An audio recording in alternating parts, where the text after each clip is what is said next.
श्रीराम रामरक्षा स्तोत्र पठनाचे अनेक फायदे सांगितले आहे. यातील एक एक अक्षरसुद्धा मोठ्या मोठ्या पापाचा नाश करतो. या स्तोत्राच्या पठनामुळे साधकाच्या आजूबाजूला एक सुरक्षा कवच तयार होते, ज्यामुळे सर्व प्रकारच्या संकटापासून आणि वाईट शक्तीपासून रक्षण होते. श्लोक 4 ते 9 मध्ये मस्तकापासून ते पायापर्यंतच्या सर्व अवयवांचे रक्षण करावे अशी प्रार्थना केली आहे. रामरक्षा स्तोत्राचे पठण जो करेल तो दीर्घायुषी, सुखी, पुत्रवान, सर्व कार्यात यश मिळवणारा असा होईल. रामरक्षा स्तोत्र सर्व इच्छा पूर्ण करणारे आणि जीवनात सुख समृद्धी आणणारे मानले जाते. रामरक्षा संस्कृतमध्ये आहे. प्रार्थना करताना अर्थ समजून व तो नीट मनात बाळगून प्रार्थना केली तर ती अधिक उपयुक्त ठरेल, म्हणून रामरक्षेचे मराठी भाषांतर सांगितले आहे. या आधीच्या श्लोकांचे व्हिडिओ मी आधी अपलोड केले आहे. प्रथम मी श्लोक पठण करणार आहे व त्याचा मराठी अर्थ सांगणार आहे. चला तर मग श्लोक 6 पठण करूयात. जिह्वां विद्यानिधी पातु कंठं भरतवंदितः स्कंधो दिव्यायुधः पातु भुजौ वग्नेशकार्मुकः. अर्थात सर्व विद्येचे भंडार असलेले श्रीराम माझ्या जिभेचे रक्षण करो. भरताने ज्याला नमन केले आहे असे श्रीराम माझ्या कंठाचे रक्षण करो. दिव्य शस्त्रास्त्रे ज्याच्यापाशी आहेत असे श्रीराम माझे दोन्ही खांद्यांचे रक्षण करो. शिवधनुष्याचा भंग करणारे श्रीराम माझ्या दोन्ही बाहूंचे रक्षण करो. आता 7 नंबरचा श्लोक घेऊयात. करो सीतापती पातु हृदयं जामदग्नजित् मध्यं पातु खरध्वंसी नाभिं जांबवदाश्रयः. सीतेचा पती श्रीराम माझ्या हातांचे रक्षण करो. परशुरामाला जिंकणारे श्रीराम माझ्या हृदयाचे रक्षण करो. खर नावाच्या राक्षसाचा विनाश करणारे श्रीराम माझ्या शरीराच्या मध्यभागाचे रक्षण करो. जांबवानाला आश्रय देणारे श्रीराम माझ्या नाभींचे म्हणजेच बेंबीचे रक्षण करो. आता 8 नंबरचा श्लोक वाचूयात. सुग्रीवेश कटी पातु सक्तिनी हनुमत प्रभु ऊरू रघुत्तम पातु रक्षक कुलविनाशरकुत. अर्थात सुग्रीवाचा स्वामी श्रीराम माझ्या कमरेचे रक्षण करो. हनुमंताचा प्रभू श्रीराम माझ्या दोन्ही जांघांचे रक्षण करो.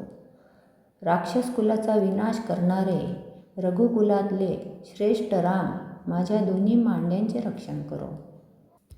आता 9 नंबरचा श्लोक वाचूयात. जानुनी सेतुकृत पातु जंघे दशमुखांतकः पादौ बिभीषण श्रीदत् पातु रामोऽखिलं वपुः. समुद्रावर सेतू बांधणारे श्रीराम माझ्या दोन्ही गुडघ्यांचे रक्षण करो. दशमुखी रावणाचा नाश करणारे श्रीराम माझ्या दोन्ही पायांच्या पोटऱ्यांचे रक्षण करो. बिभीषणाला संपत्ती देणारे श्रीराम माझ्या दोन्ही पावलांचे रक्षण करो. आणि सर्वांना आनंद देणारे प्रभू श्रीराम माझ्या सर्व शरीराचे रक्षण करो. एतां रामबलोपेतां रक्ष्यां यः सुकृती पठेत् सचिरायुः सुखी पुत्री विजयी विनयी भवेत्. हा आहे 10व्या नंबरचा श्लोक. याचा अर्थ बघूयात. 10 नंबरच्या श्लोकमध्ये फलश्रुती सांगितली आहे. याप्रमाणे रामाच्या सामर्थ्याने युक्त असलेल्या या रामरक्षेचे जो पुण्यवान मनुष्य नियमित पठण करील तो दीर्घायुषी होईल, सुखी होईल, पुत्रवान होईल, सर्व कार्यात विजय मिळवणारा असा होईल आणि विनय संपन्न राहील. आता 11 नंबरचा श्लोक वाचूयात. पातालभूतलौ व्योम चारिणश्चत्मचारिणः न द्रष्टुमपि शक्तास्ते रक्षितं रामनामभिः. अर्थात या रामनामांनी रक्षण केलेल्या मनुष्याला तिन्ही लोकात म्हणजेच पाताळ, भूमी किंवा आकाशात संचार करणारे कपटी लोक डोळ्यांनी बघूही शकत नाही, इतकी शक्ती यात आहे. आता 12 नंबरचा श्लोक घेऊया. रामेति रामभद्रेति रामचंद्रेति वा स्मरन् नरो न लिप्यते पापैर् भुक्तिं मुक्तिं च विंदती.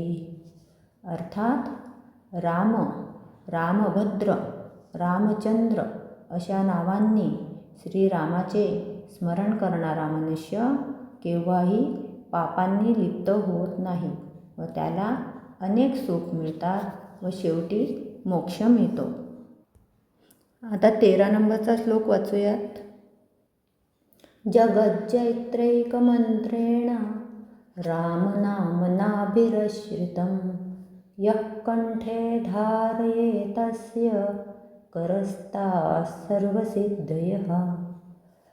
अर्थात सर्व जगाला जिंकणारा मुख्य मंत्र जो रामनाम आहे, तो जो कोणी कंठस्थ किंवा धारण करतो त्याला सर्व सिद्धी सहज हस्तगत होतात, प्राप्त होतात. आता 14 नंबरचा श्लोक वाचूयात. वज्रपंजरनामेदं यो रामकवचं स्मरेत् अव्याहताज्ञः सर्वत्र लभते जयमंगलम्. अर्थात इंद्राच्या वज्राचा पिंजरा जसा अत्यंत कठीण आहे, तसे हे रामकवच रामरक्षा स्तोत्र असल्यामुळे यालाही वज्रपंजर असे म्हटले जाते. याचे जो स्मरण करतो त्याची आज्ञा अबाधित राहते, सर्वत्र मानली जाते आणि त्याला सर्व ठिकाणी जय मिळून नेहमी त्याचे कल्याण होते. आता 15 नंबरचा श्लोक वाचूया. आदिष्टवान् यथा स्वप्ने रामरक्ष्यामि मां हरः तथा लिखितवान् प्रातः प्रबुद्धो बुधकौशिकः. अर्थात अशी ही रामरक्षा भगवान शंकरांनी बुधकौशिक ऋषींना स्वप्नात सांगितली. जशी ती सांगितली तशीच ती सकाळी जागे झाल्यावर त्यांनी लिहून ठेवली. आता 16 नंबरचा श्लोक पठण करूया.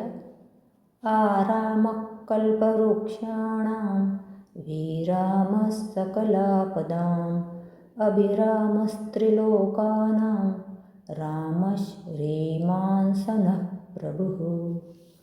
यात रामस्तुती आहे, रामस्तुती आहे. यात जसे श्रीराम हा कल्पवृक्षांचा जणू सुंदर बगीचा आहे, सर्व संकट घालवणारा व त्रैलोक्यात अतिशय सुंदर असा राम आमचा प्रभू आहे.